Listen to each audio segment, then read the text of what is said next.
major differentiator between Orthodox Islam and other religions is in the meticulous Hadith corpi, which aim to preserve the words and teachings of the Blessed Prophet ﷺ. We have a variety of videos planned on the topic of Hadith preservation and how to academically defend the broader corpus of sayings attributed to the Prophet and his blessed companions. For the purpose of this video, however, and this series generally, we will be tackling a specific set of pseudo-intellectual apologists who use fallacious arguments and peddle them around arrogantly in their own circles of ignorance. This video will be addressing specific claims aimed at disparaging Sahih Muslim, one of the revered Sahihain of the Sunni corpus. Sahih Muslim is one of the Kutub al-Sitta, the 6 early collections of Hadith, collecting narrations of the Prophet Muhammad ﷺ and his sayings, his actions, and his teachings. It was compiled by Imam Muslim, a prominent Islamic scholar and Hadith collector who lived in the 9th century.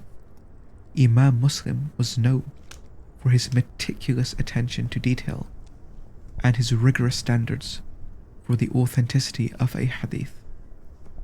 The hadiths in his book are organized thematically and cover topics such as faith, prayer, fasting, pilgrimage, and social ethics.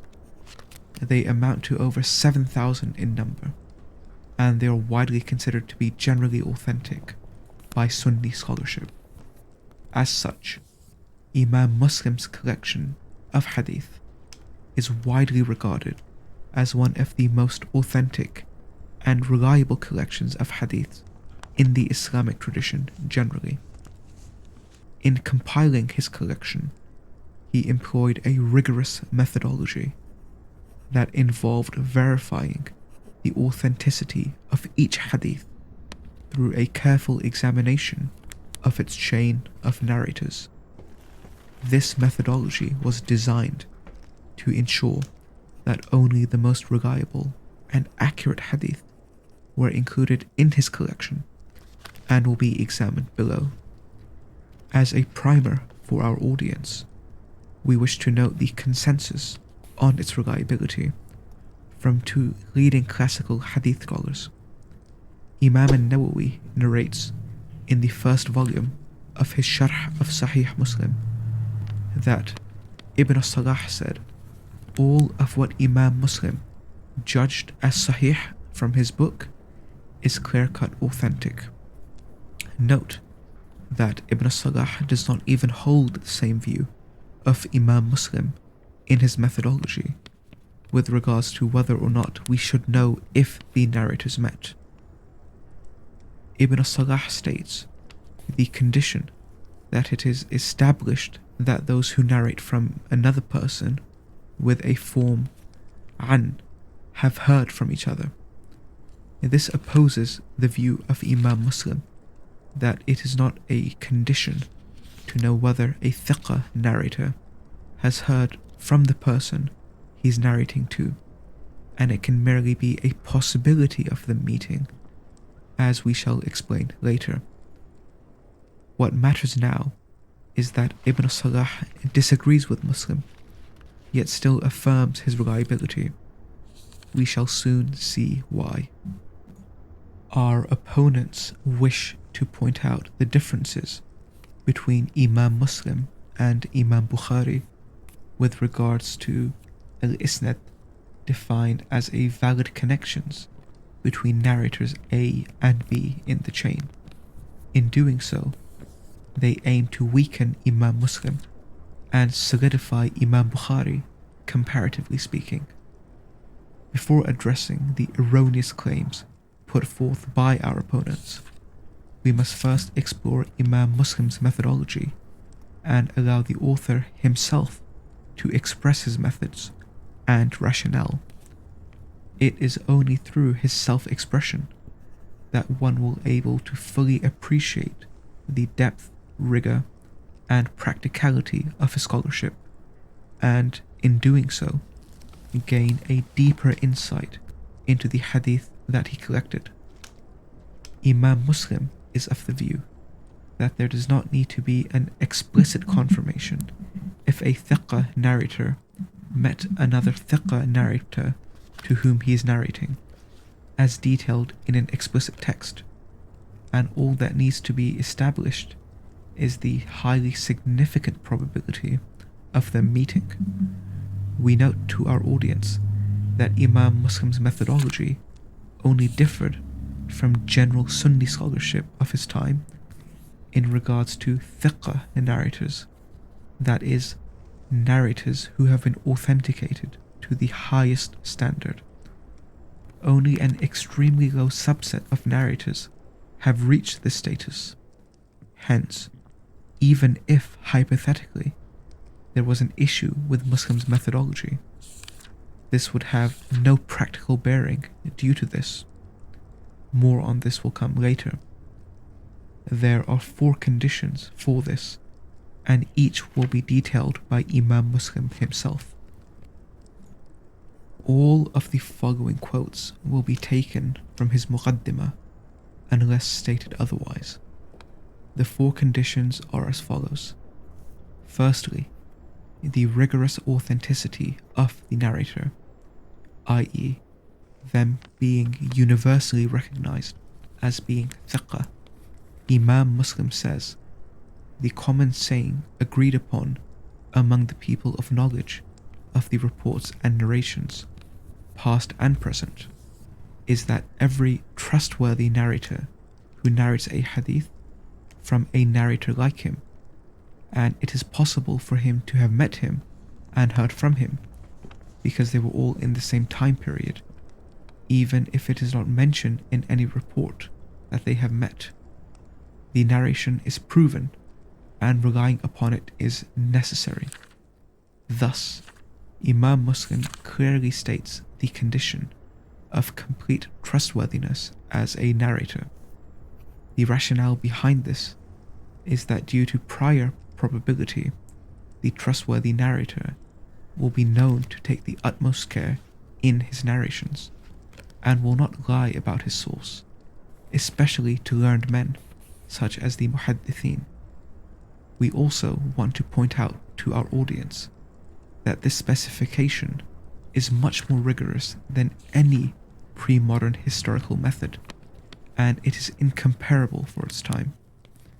Imam Muslim further clarifies that his methodology does not apply to narrators of the Hasan level.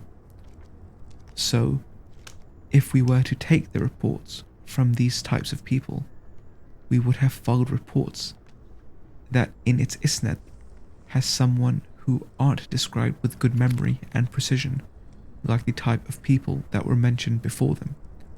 In other words, the Hasan narrator is described here, as they're known to make general mistakes based upon their memory or delusion. So, while the possibility of 2 narrators having met may be used as evidence for the authenticity of a hadith in some cases, this is only true for the most reliable and trustworthy narrators.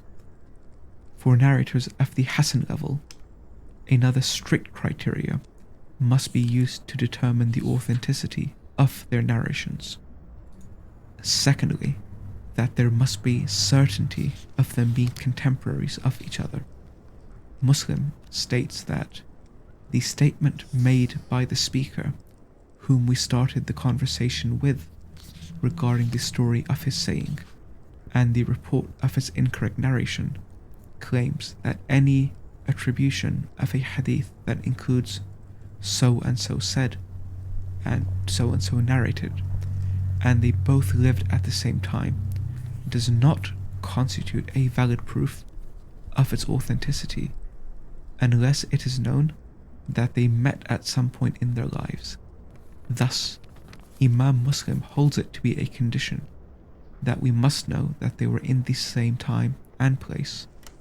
This is also backed up by his other quote, as previously stated. This rationale is intuitive, and scholars choose to live in specific areas.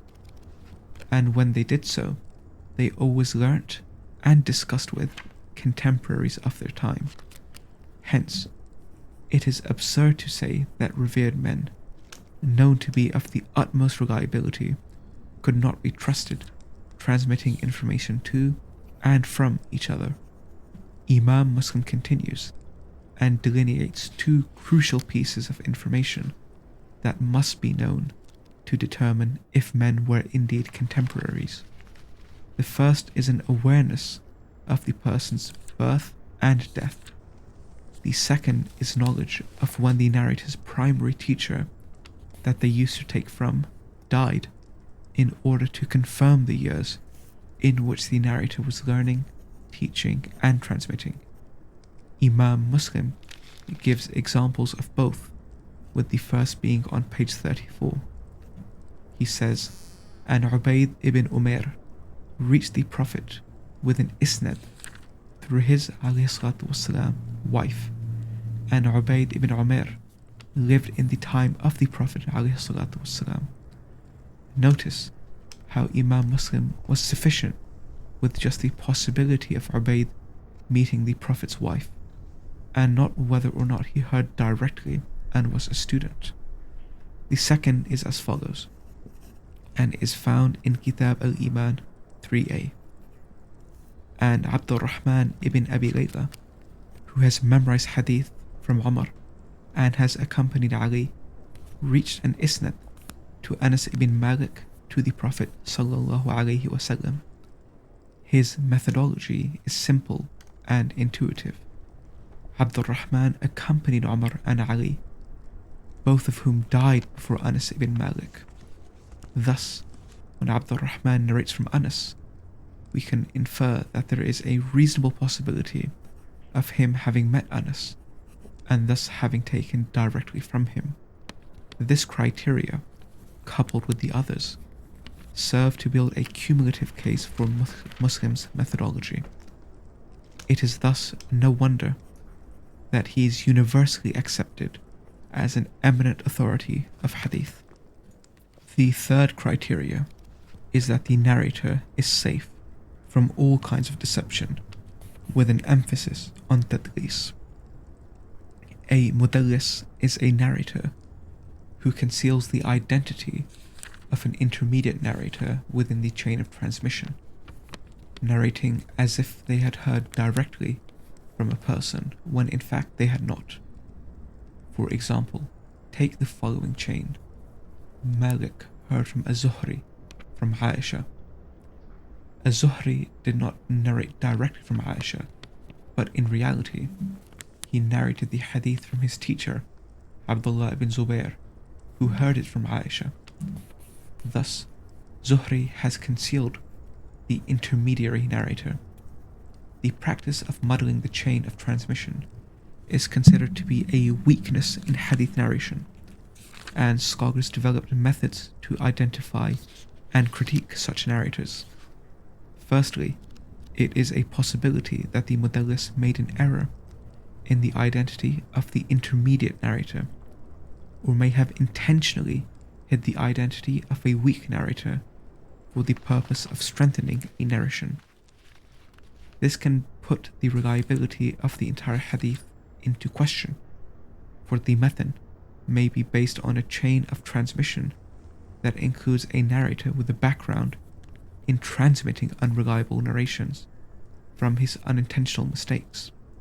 Additionally, with this method, the mudallis may misremember, misunderstand, add or omit details while transmitting, and without knowing the intermediate narrator, we cannot adequately judge the narration in its original context. Hence, tadlis is rightfully looked down upon, and a narrator subject to tadlis is subject to potential scrutiny. Again, Imam Muslim's criteria is simple, intuitive, and effective.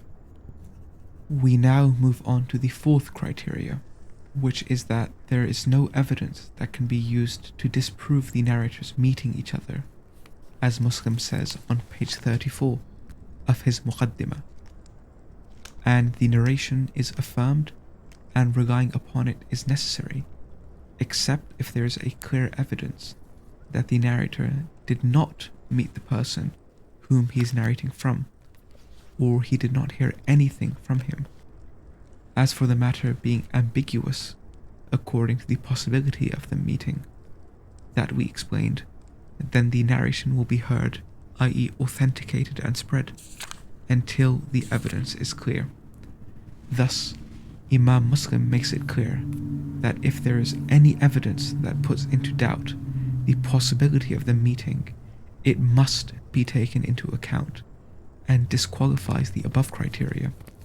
This makes sense, as the soundness of his methodology rests on the narrators meeting each other. Thus, with these criteria, we have established that Muslim's methodology is adequate, intuitive, and does not cause any issues. However, let us entertain the idea that this specific methodology has hypothetical inconsistencies. Imam an-Nawawi, the author of one of the most authoritative sharhs of Sahih Muslim, says, however, we do not judge Imam Muslim on the basis of his acceptance of this view in his Sahih, because he includes many reports with different chains that make this view hard to operate, but Allah knows best. Imam an-Nawawi makes the simple point that the majority of Sahih Muslim has multiple chains for each narration. Thus, even if one thiqah chain could be wrong, what we find is that they are consistent, as we have independent narrations reaching Imam Muslim and corroborate the saying or narrative. Sahih Muslim contains over 1,600 repetitive narrations and 3,000 non-repetitive narrations. Note, the number of hadith including repetitions is 12,000. This also does not include the hundreds of narrations that Imam Muslim shares with Bukhari, and all of the other ones he shares with the other canonical books of hadith, and is purely internal. Thus, the total number of repetitions ends up being the vast majority of his hadiths. We end this section of the video by firstly noting that anyone who says Imam Muslim does not require the narrators to have met is either being dishonest or ignorant of the nuances of Muslims' methodology. As for practicalities, we simply note to the viewer that there are over 2,000 mostly non-repetitive hadiths that Muslim and Bukhari agree upon independently. Thus, no matter what your issue is with the above-mentioned methodology of Imam Muslim, you still have to reconcile that with the fact that it seems to have had no impact on the reliability of his hadiths, as they are widely attested in contemporary literature of his. The final claim we will respond to is the erroneous idea that accepting Sahih Muslim is like accepting Gnostic Gospels, due to the fact that Muslim apparently did not require the narrators to meet each other. This is frankly ridiculous. As we have shown, the idea that Muslim's epistemology does not require narrators to meet is faulty and out of context, as the narrators must have been in the same time and place and must be known for their trustworthiness. While theoretically this may sound like an acceptable methodology, it is in its practice that one sees its strength. As shown above, hadith in Muslim are consistently paralleled in other works, like Bukhari, which are collected with the requirement of a clear text, indicating the narrators met in all cases. This means that any theoretical issues one may have with must be squared against the practical component of the work, for if his methodology truly led to fabrications by the narrators, we would see major portions of Sahih Muslim being unattested to elsewhere and specifically targeted towards the people in the narrator's milieu, as they would have been fabricating it for their theological purposes relevant to them. However, we notice that quite the opposite is true, and Imam Muslim's reports are majorly found in other sources.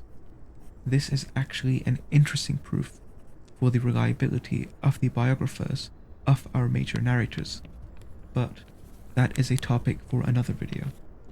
Thus, we have established that Muslims' theoretical issues are decontextualized, and once they are brought into focus and compared with the end result, we see a historically rigorous work attested to by other sources. This is contrary to what we find in the Gospels, as they are all linguistically dependent on each other, and so cannot be seen as independent testimony for the ministry of Christ. This means if Mark presents a historical story, then so do Luke and Matthew. In their case, we do not know who the authors were, nor where they got their information from, even if one were to ignore the evidence and remain skeptical of the narrators in Sahih Muslim. At the very least, a Muslim can sift through the traditions and recognize where and when the fabrications occurred. A Christian cannot do that, so a comparison to the Gospels is completely disanalogous. To disregard the differences in methodology and practice of the transmission of prophetic Hadith and the Gospels is to be either ignorant or dishonest. Is it fair to say a Muslim must be compelled to accept Gnostic Gospels? Of course not. What Christians erroneously do is assume their Gospels have an authentic line of transmission and are related by eyewitnesses and those known to them. This will be refuted in other videos. Gnostic Gospels not being eyewitness accounts and not having chains back to Christ have no bearing here, for we know that any issues they have, the Gospels also have.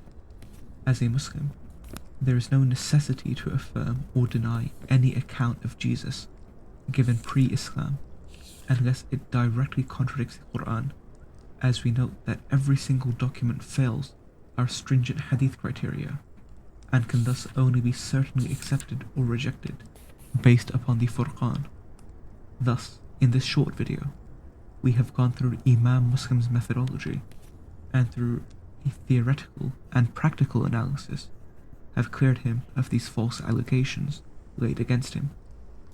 By the grace of Allah, we then dismantled the false equivocation pertaining to the acceptance of the Gnostic Gospels to end the first video. In the next video, we will be tackling the idea that the Sirah and Hadith literature do not go back to the companions through a set of very specific claims and premises. وآخر دعوانا أن الحمد لله رب العالمين.